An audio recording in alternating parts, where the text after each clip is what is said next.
August 1st, 1943, 10:02 hours. 20 feet above the treetops, outside Ploesti, Romania. The sky is a furnace. The Hailstorm Queen, a battered B-24D Liberator, roars through a valley of smoke and fire, her engines screaming beneath the roar of anti-aircraft guns hidden in fields, rooftops, and even fake haystacks. In the cockpit, First Lieutenant Jack Merrill grips the control yoke hard enough to make his fingers ache through his gloves.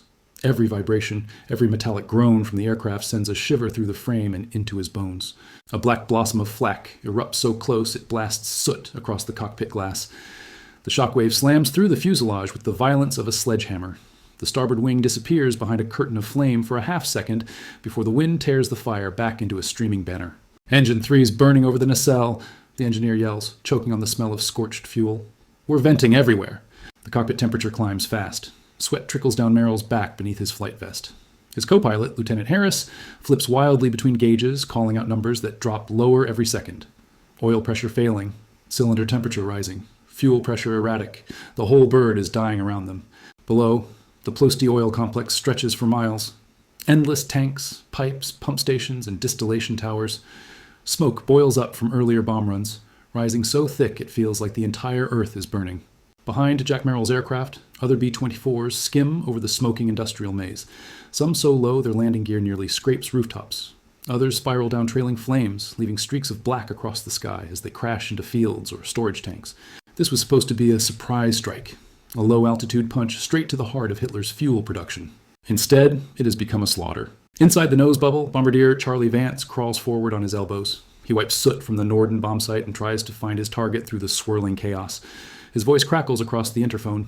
"Jack, I got visuals, but the smoke's too damn thick. Give me another few seconds."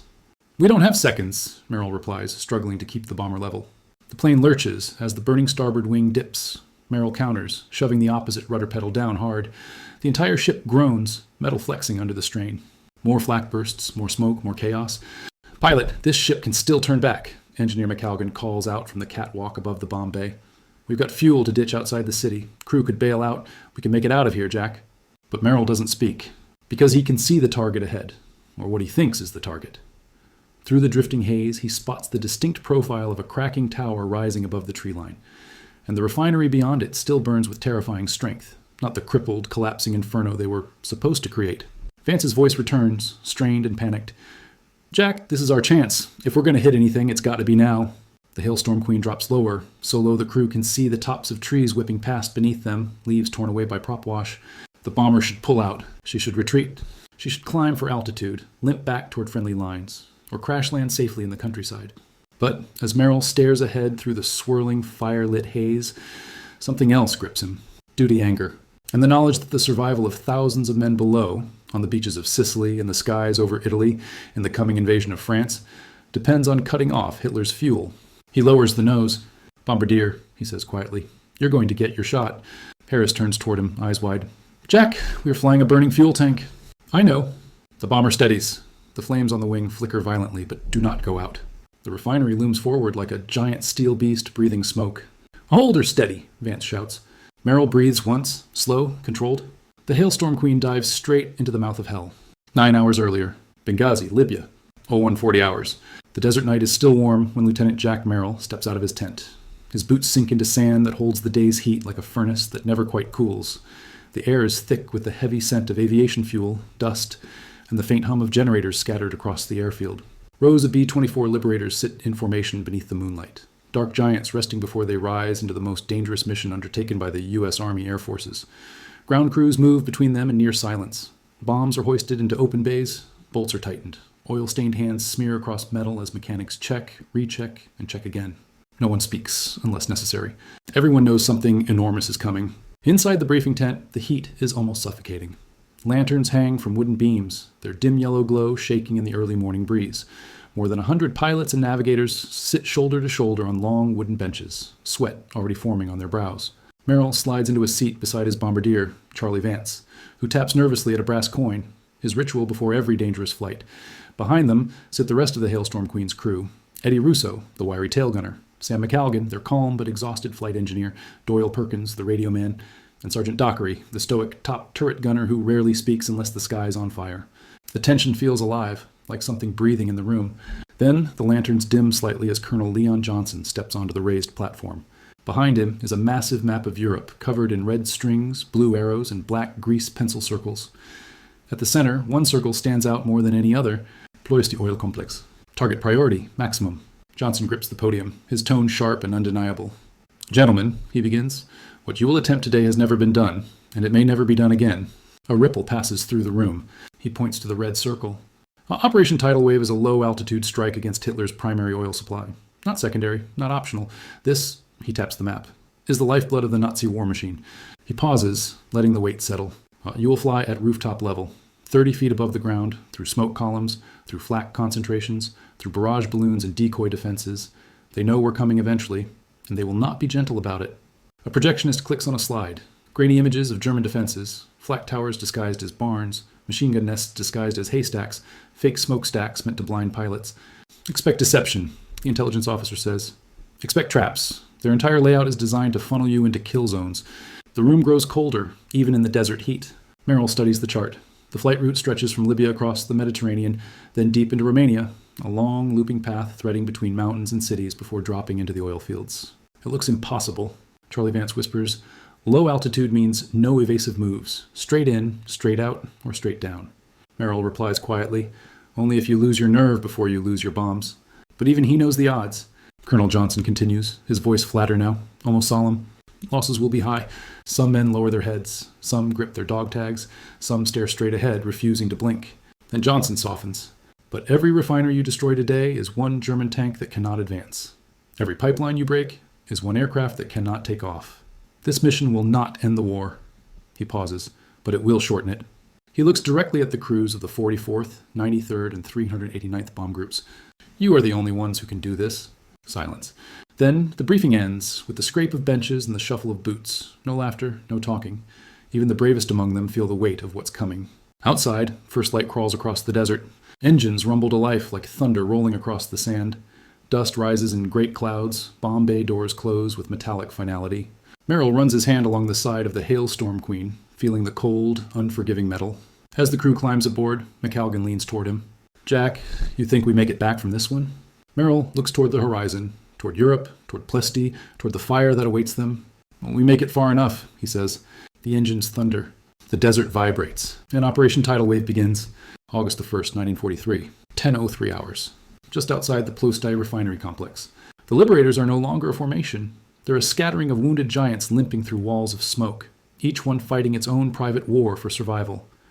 What had left Benghazi as a coordinated armada is now a battered procession of fire and steel, flying so low the passing treetops blur beneath their wings.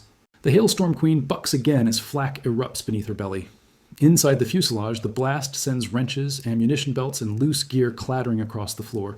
Sergeant Dockery, manning the top turret, feels the concussion rattle his teeth. "Jesus, Jack, that one came from below," he shouts. "They've dug flak guns into pits," Merrill replies, his voice flat with controlled panic. "They're hitting us like we're fish in a barrel." It's true. The Germans have done the unthinkable, buried anti-aircraft guns behind berms and inside trenches, elevating barrels to shoot horizontally at low-flying aircraft. The result is murderous. The bomber flies so low that Merrill sees sparks fly off railway tracks below. Smoke rolls across the flight path, thick as tar.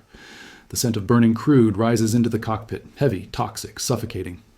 "Pilot, hydraulic pressure dropping," McCalgan calls from behind the flight deck. "I'm patching it with what I can. Hold her level." Merrill forces the yoke forward, but the bomber keeps rising with each blast wave. Come on, he mutters, pushing against the violent shudder of the aircraft. The nose bubble is a furnace. Charlie Vance wipes the fogging plexiglass with a rag, then forces his face back into the bomb site. The refinery looms ahead, towering cracking stacks. Tanker cars lined like bullets, pipelines spidering across the earth. Flames roar skyward from earlier hits, throwing heat that bends the air itself. "We're drifting left," Vance calls. "I need you steady." Merrill grits his teeth and forces the burning bomber to straighten out. Another explosion tears past the fuselage. So close, Russo in the tail thinks the plane has been sliced in half. But somehow, unbelievably, she holds. Vance's breathing grows shallow. His voice turns clinical, bombardier mode. "Target acquired. Standby." A fresh wave of flak bursts so close the shockwave blows the interphone static. Everyone hears it with their bones. "Jack, we got a fire spreading along the spar," Harris shouts. "If we don't pull out now, she'll fold like paper." Merrill doesn't answer. His eyes are on the refinery, on the bomb site, on the mission he swore to finish. Vance whispers, Just a second more. Behind him, McCalgan looks through the narrow crawl space above the bomb bay and glimpses daylight through a new hole in the fuselage, a jagged tear where metal should be. He swallows. The aircraft is already dying, but it isn't done yet. We're lined up, Vance says quietly. Jack, drop altitude 5 more feet. 5 feet. At this height, 5 feet is the difference between success and tragedy. Merrill pushes the yoke. The ground rises up to meet them. The smell of burning petroleum fills the cockpit. A German machine gun nest opens fire straight ahead, bullets streaking upward like fireflies of death. Dockery swivels the turret and sends a burst back, shredding the position just as the bomber screams overhead. The refinery center passes into perfect alignment. Then, bombs. Away, Vance yells. Merrill feels the sudden lightness as the payload drops. The bomber jerks upward slightly as the weight releases. Bomb run complete. Pull out, Vance shouts. But the engines aren't responding right. Harris taps gauges frantically. Jack, she's losing lift. We took too much damage.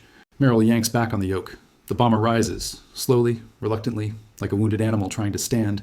The burning wing sheds metal fragments that spiral behind them. But they're climbing. Barely. Then a new ripple of fire blossoms from the refinery below. They're bombs, striking home. A geyser of flame shoots skyward. The shockwave lifts the bomber's tail like a giant hand. Inside the nose, Vance catches the glow reflected off the glass and whispers, "We got it." But Merrill looks ahead. The refinery still stretches for miles, and much of it remains untouched. The rest of the formation is scattered, crippled, or down. If the job is going to be finished, he knows exactly who has to do it. He steadies the yoke, jaw set. "We're not done," he says. The crew hears the words and goes silent, because they understand exactly what he means. August 1st, 1943. 10:04 hours. Sky above Ploesti, if you could call it a sky. Nothing here is blue. Nothing is clean. Nothing is whole. Smoke from burning oil fields rises in colossal columns, mixing with the black smog belching from cracked refinery towers. The sun is nothing but a pale white smear behind a veil of heat and ash. Inside the Hailstorm Queen, the air is thick with the smell of scorched wiring and burning rubber. The bomber trembles in an uneven climb, one wing trailing a ribbon of flame that flickers wildly with each gust. Co-pilot Harris wipes sweat from his forehead with a shaking hand. "Jack, we have to get altitude and break off. We're too damaged to stay in this fight." "No argument from me," Dockery adds from the turret. "We're barely flying. I'm seeing daylight through holes that shouldn't exist." Merrill doesn't respond because he's watching the horizon. And he sees something the others haven't noticed yet. A second refinery complex farther ahead, half intact and still producing fuel. One of the other groups missed. Their bombs landed short. That field of tanks, untouched, represents tens of thousands of gallons of fuel the Germans will still use to fuel the Eastern Front, the Atlantic defenses, the Italian campaign. He thinks back to Colonel Johnson's words in the briefing. "Every tank you destroy today is one German division that cannot move tomorrow." He feels that weight again. He feels it through the yoke, through the heat radiating from the burning wing, through the shaking deck beneath his boots. "Jack," Harris says again, more quietly this time, "we did our run. It's time to go home." Merrill looks at him. Really looks at him. Harris's eyes are red from smoke. Sweat streaks through the soot on his cheeks. He wants to live. They all do. But the war won't be won by men who do only what they want to do. Merrill presses the transmit switch. "Bombardier," he says, "what's the status of our remaining ordnance?" There's a long pause. And then Vance's voice crackles through. We still have one rack, a secondary cluster. They didn't drop. They're armed." Harris blinks at Jack. "Why are you asking that?" Merrill's answer is quiet, heavy, final. "Because the job's not finished." The cockpit goes silent. Tail gunner Eddie Russo finally breaks it. "Jack, we're flying a damned funeral pyre. We take one hit on that wing route and we're all gone. We can ditch. We can bail. We have options." "We have one option," Merrill says. "The mission." The crew knows. They knew the second he asked about remaining bombs. They knew the second he looked toward the untouched refinery. The Hailstorm Queen cannot make it home. She cannot outfly the fighters gathering in the distance. She cannot climb high enough or run far enough. But she can still hit another target. One target. Harris's voice cracks. "You're asking us to die." Merrill's jaw tightens. "I'm asking you to finish what we started." Silence again. Then a sound Merrill never forgets. Vance tapping his lucky coin against metal 3 times. A signal. His personal way of saying, "I'm with you, no matter what." Dockery rotates the turret slowly, scanning the sky. "I'll cover whatever I can, until we can't." Russo in the tail swallows hard. "Tell me where to aim. I'll clear us a path." McCalgan, the engineer, crawls toward the spar, trying to patch fuel lines with strips of fabric and hope. "Just give me one more minute with her," he grunts. "I'll keep her alive long enough." Even Harris, trembling, nods. "Then, let's do it right." Merrill turns the yoke. The bomber tilts, banking gently, trailing smoke like a black comet as it turns toward the second refinery. The crew doesn't cheer. They don't shout. They don't pray out loud. They simply accept what is coming and choose how they will meet it. The Hailstorm Queen levels out, nose pointed toward the untouched tanks. A burning bird limping toward destiny. August 1st, 1943, 10:06 hours. Over the northern edge of the Ploesti oil fields, the Hailstorm Queen is no longer a bomber. She is a wreck flying on courage and adrenaline. The right wing drips flaming fuel in long orange ribbons. Bullet holes patch the fuselage like a metal constellation. Smoke swirls through the interior with every vibration. The bomber's once steady hum is now a labored, uneven death rattle. And yet she flies. Jack, I don't know how the hell you're keeping us in the air, Harris mutters, gripping the edges of his seat. Neither do I, Merrill replies, eyes fixed on the horizon. Maybe she knows what we're trying to do. He levels the plane at just under treetop height. Any lower and they'll rip the landing gear off on the fields below. Any higher and they'll drift into range of heavier flak. In the nose bubble, Charlie Vance crawls back into his harness. His hands tremble as he wipes the sight for the 10th time. Sweat rolls down his forehead and stings his eyes. Behind him, the bomb bay doors creak open in the hot wind, revealing the last cluster of explosives still attached and armed. The final punch. A pilot, Vance calls. I've got the auxiliary tanks dead ahead, but there's no clear angle unless you drop us even lower. We go lower, Merrill says. Lower? Dockery barks from the turret. Jack, we're already flying inside the damn smoke. I know what I said, Merrill answers. He pushes the yoke forward. The bomber descends again, this time so low the leaves of a lone acacia tree slap against the underside of the fuselage as they skim past. Jesus, Russo yells from the tail. You trying to mow the grass? Merrill doesn't answer. His breathing is calm now, focused. He has the clarity of a man who already knows his fate and has accepted it. Ahead, the second refinery complex stretches into view. Now, these tanks are cleaner, less damaged. Their structure is too intact for Merrill's liking. If these survive, the Germans can still salvage part of their oil production. They'll keep planes flying, keep trucks moving, keep fighting. Not if he can help it. Targets opening up now, Vance whispers. I see them. Machine gun nests start firing again. Tracers streak upward, glowing hot against the thick smoke. Some hit, some miss, but everyone feels closer. Dockery swivels the top turret, unleashing bursts of .50 caliber fire. His voice shakes with the recoil. Clearing a path, keep her steady. A flak gun hidden behind a fuel tank fires directly across the bomber's nose. The concussion nearly knocks Vance out of his sight. He clamps his teeth down and forces his face back into position. Jack, watch that tower, left. Harris yanks the yoke sideways with Merrill, and the bomber lurches just enough to avoid smashing into the steel leg of a cracking tower. The right wingtip still shaves past it, scraping sparks. God almighty, McCalgan croaks. If we survive this, I'll re-enlist just to punch you. We're not surviving this, Russo says, calm now, but we're finishing it. He fires into another gun position. The second refinery looms larger now, massive cylindrical tanks lined in neat rows, connected by pipes that gleam with spilled oil. A perfect target, a terrible one. Bombardier, Merrill says, you're on. Vance steadies. He inhales once, slow. Pilot, come left 2 degrees. Hold. The bomber shudders as the burning wing drops slightly. Harris grabs the controls to help Merrill fight the imbalance. Just a few more seconds, Vance whispers. Just a little. The smell of burning fuel intensifies.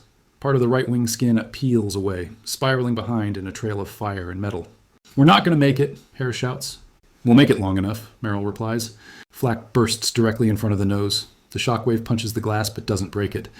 Vance ducks his head instinctively, then forces himself back up. I got it, he shouts. He slams the release. Bombs away! Bombs away! The last of the Hailstorm Queen's explosive payload drops free, tumbling downward in slow arcs. Now they only need to pull up. One clean climb, one desperate escape. Jack, pull! Harris cries. Merrill pulls. He pulls with everything he has. The bomber rises. Barely. Smoke pours into the cockpit now. The instruments blur. The ailerons respond sluggishly, but the bomber climbs a few precious feet. Then, a flash of light from below. The bombs strike. A chain reaction erupts through the auxiliary tanks. Fire mushrooms upward in a rolling inferno. The shockwaves hits the Hailstorm Queen like a hammer, and everything changes. August 1st, 1943, 10:07 hours. Directly over the secondary tank farm at Ploesti. The explosion rises faster than the bomber can escape it. A rolling column of fire erupts from the tanks below, a towering plume of burning fuel that transforms the sky into a seething wall of heat. The shockwave catches the Hailstorm Queen mid-climb, slamming her upward, hurling every man inside against his harness. Inside the top turret, Dockery screams, Jack, we're caught in the blast! The bomber shudders so violently the wings bend upward, groaning like tortured metal. Flames lick along the underside of the fuselage, curling into the bomb bay where hydraulic fluid drips like molten resin. Merrill tries to regain control. Hold on! But the controls jerk in his hands. The yoke trembles, fighting him like a wild animal. Harris leans in, grabbing the co-pilot's yoke with both hands, pulling back with everything he's got. Through the cockpit windows, daylight disappears. They're flying into a vast, rolling cloud of smoke and fire, a storm created by their own bomb blast. Fuel fumes seep into the cockpit, making Merrill's eyes burn. "We lost aileron control," McCalgan shouts from behind them. "Right wing frame is gone. Gone. She's flying on the left wing alone." Russo calls from the tail, coughing through smoke. "I can't see the ground. It's all fire back here." Vance, in the nose, stares at his reflection in the cracked plexiglass, the glow of burning fuel reflected like a hellish sunrise. He whispers, "We did it." Then louder, "Pilot, we hit them. Direct hit." But his victory is drowned by another violent lurch. A secondary explosion rocks the refinery. One of the tanks they hit ruptures, sending a pillar of fire roaring upward in a massive chain reaction. The shock wave slams the bomber again, pitching her nose down. Harris yells, "Jack, we're dropping!" Merrill feels it, the sinking. The aircraft's gravity giving way as the damaged wing begins to fold inward, the heat softening the aluminum structure until it ripples like wet cloth. "She can't climb," McCalgan croaks. "We lost the wing root. She's done." Merrill's voice is steady, almost calm. "Then we take her forward." "Forward where?" Harris shouts. "We have no altitude." And then they all see it. Through the gaps in the smoke ahead of them, a cluster of massive fuel tanks sits perched at the edge of the refinery complex. Big ones, untouched ones. The kind that feed entire German armored divisions for weeks at a time. Merrill doesn't blink. "That's where," he says. Harris looks at him in disbelief. "Jack, that's suicide." Merrill breathes deep, steadying his mind. "We're not surviving this anyway." The crew goes silent. It's not a shock. They all knew long before this moment. And yet they stay at their stations. McCalgan calls from the waist. "I'll try to hold her steady. Do what you gotta do." Merrill pushes the yoke forward. The bomber drops lower, skimming through a canyon of fire and steel. The last bits of the starboard wing peel away, spiraling behind them like burning leaves. Inside the cockpit, warning lights fail one by one. Gauges freeze. The oxygen lines rupture. But the Liberator still answers the controls. Barely. Harris grips the yoke beside him. "Tell me when." Merrill narrows his eyes. "Now." The co-pilot eases power from the ruined engines, and Merrill lines up the falling bomber with the largest of the massive tanks. The fire illuminates the cockpit, turning the crew into silhouettes. Dark shapes against a white-hot backdrop. "Everyone brace," Merrill says quietly. Vance whispers into his mic, "Hell of a way to go, boys." Russo, "Let's make it count." Dockery, "Give 'em hell." McCalgan, "Doing all I can." Harris, "Godspeed." The bomber plunges forward, a burning spear aimed straight into the heart of the refinery. For one final instant, everything is quiet. Then, a blinding, all-consuming flash. The Hailstorm Queen hits the tanks and vanishes in a rolling shockwave that tears the sky apart. The ground shakes. Towers collapse. Flames roar hundreds of feet into the air, igniting fuel reserves that will burn for 3 days straight. Ploesti, Hitler's prized oil lifeline, is broken open like a cracked vein, and the crew of the Hailstorm Queen is gone. And soft. Then, scoop the cake batter into a baking pan and add the pre-made stuff. Finally, when the sweet cake comes out of the oven, exuding its tempting aroma, everyone gathers around to enjoy it together. The joy in their hearts is hard to express in words. Come and try making your own chocolate cake. August 1st, 1943. Evening. Ploesti, Romania. The fires still burn. They burn in great seething columns, rising over the industrial maze like funeral pyres for an empire. Entire fuel depots roar with the sound of rushing wind, flames climbing so high they lick the clouds. Smoke blankets the city in a poisonous dusk, turning the sky a dark, oily red. On the cracked earth near the secondary tank farm, German and Romanian firefighters move through the inferno in heavy suits, their faces smudged with ash, their boots sinking into mud made from oil and dirt. They swing axes into twisted metal, hose down burning towers, drag bodies from wreckage, human and mechanical alike. The air is thick with the metallic smell of burning fuel. The heat is suffocating. Every step feels like walking into an oven. At the edge of the blast crater, a German major wipes soot from his glasses and peers into the devastation. The crater is massive, nearly 30 feet deep, lined with jagged steel fragments that were once whole towers and pipelines. "What did this?" a Romanian officer asks. The major points to a melted scrap of aluminum lying among the wreckage, a piece of wing spar, curved, riveted, charred. "A bomber," he says quietly. "A B-24. The Romanian blinks. "It flew into the tanks?" "Either that," the major mutters, "or it had no choice." But he doesn't believe that. Not after the reports they've heard. Nearby, another German soldier lifts a twisted piece of metal. It falls apart in his hands, soft from the heat. Next to it lies the remnants of a bomb site. The brass components warped, the glass shattered. And beside that, half buried in the oily mud, someone finds a dog tag. McCalgan, Samuel T. 0180-05763, U.S. Army Air Forces. The man kneels, brushing the soot away with a gloved thumb. A long silence follows. This wasn't a crew that crashed at random. This wasn't a mistake. This was intent. Farther up the refinery grounds, another officer reports in hastily. Herr Major, the north tanks are gone. Completely gone. Secondary explosions are still occurring. Fuel lines destroyed. Rail cars ignited. How long will it burn? The major asks. The reply is grim. Days, possibly weeks. The major turns slowly, surveying what's left of Hitler's prized oil refinery, a facility the Reich had relied on since the earliest days of the war. Overnight, it has become a twisted landscape of molten steel, collapsed towers, and burning rivers of fuel. Then he sees something else. A crater unlike the others, narrower but deeper, as if something heavy struck at tremendous speed. Around it are fragments of propellers, blackened and warped. Recognition hits him. This one, he says softly, this was deliberate. The Romanian officer steps closer. Do we know the crew count? Probably 10, the major replies. Maybe more. Whatever happened, they didn't bail out. A pause. Brave men, he adds quietly, even if they were the enemy. Miles away, the survivors from other American crews sit in makeshift Romanian holding cells, bruised, burned, exhausted. Some stare at the ceiling. Others sit with heads in their hands. A few whisper prayers. One of them, a pilot named Lieutenant Arden Gates, lifts his head at the faint vibration underfoot. What was that? He asks. A Romanian guard shrugs. More explosions from the oil fields. Another prisoner, an engineer with bandaged arms, closes his eyes. That'll be the secondary tanks. Someone must have hit them. Gates lowers his head, thinking of the crew of the Hailstorm Queen.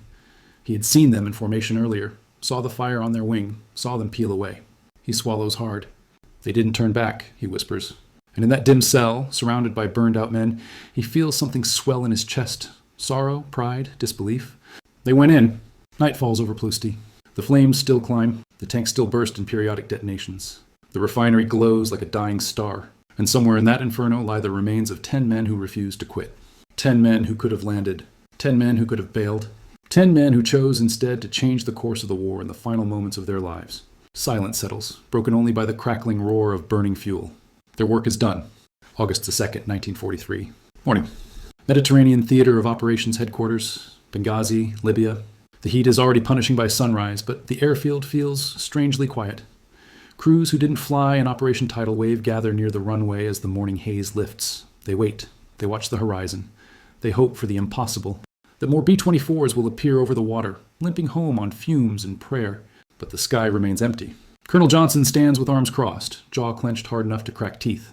He wears the expression of a man who has read the casualty estimates and knows they'll only get worse. A runner approaches with a clipboard. Sir, final count from last night's intercepts. Johnson takes the page. His eyes scan the numbers. Many crews missing. Many downed behind enemy lines. Many confirmed lost. He stops on one line. Hailstorm Queen, no return, presumed destroyed. He closes his eyes. Not because he's surprised, but because he knows exactly what kind of men were aboard that ship. Men capable of making the hardest decision any crew could face. Men who would choose mission over survival if left with no other choice. He folds the paper once and tucks it beneath his arm. Get me intelligence, he says quietly. I want confirmation on what damage we inflicted. Romania, same morning. A pall of smoke still hangs over Ploesti. The fires have not stopped, only shifted, moving like a wildfire across metal and fuel.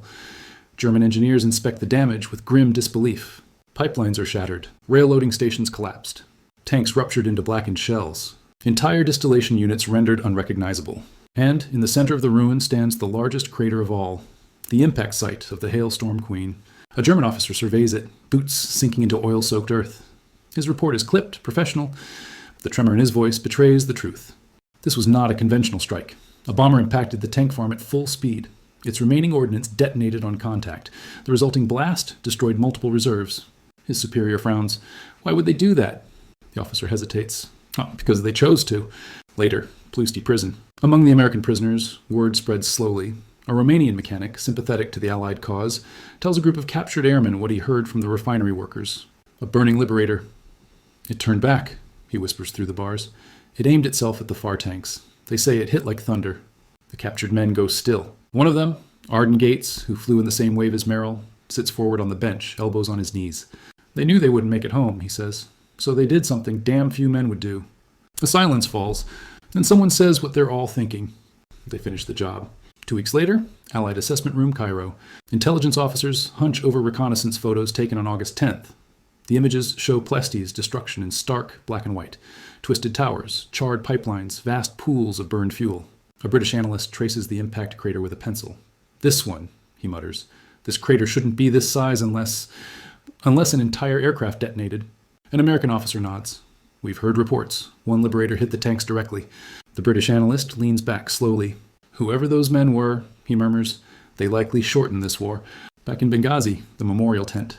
A chaplain stands before rows of folding chairs, reading names into the still, hot air. Surviving crews sit silently, caps in hand. Some stare at the ground, some stare at nothing at all. When he reads the Hailstorm Queen's roster, something shifts. The airmen straighten, brows furrow, hands tighten on metal dog tags. Not because they're mourning, though they are, because they understand these were not men who died in vain. These were men who changed the math of war, men who gave the Allies something even more powerful than the destruction of fuel tanks. Time. Time the Luftwaffe would not have. Time German armor would not have. Time that would carry the Allies through Italy, across France, and eventually into Germany itself. The chaplain closes his Bible. Silence settles again. Final scene, Ploesti, days later. The fires have died out at last. Smoke still clings to the air, but the refinery stands broken and gutted, a monument to what 10 Americans accomplished in their final seconds of life.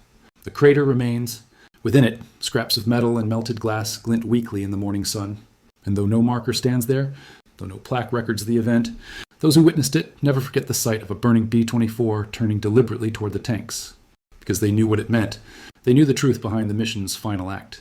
They could have landed safely, but instead they flew their burning B-24 into the target.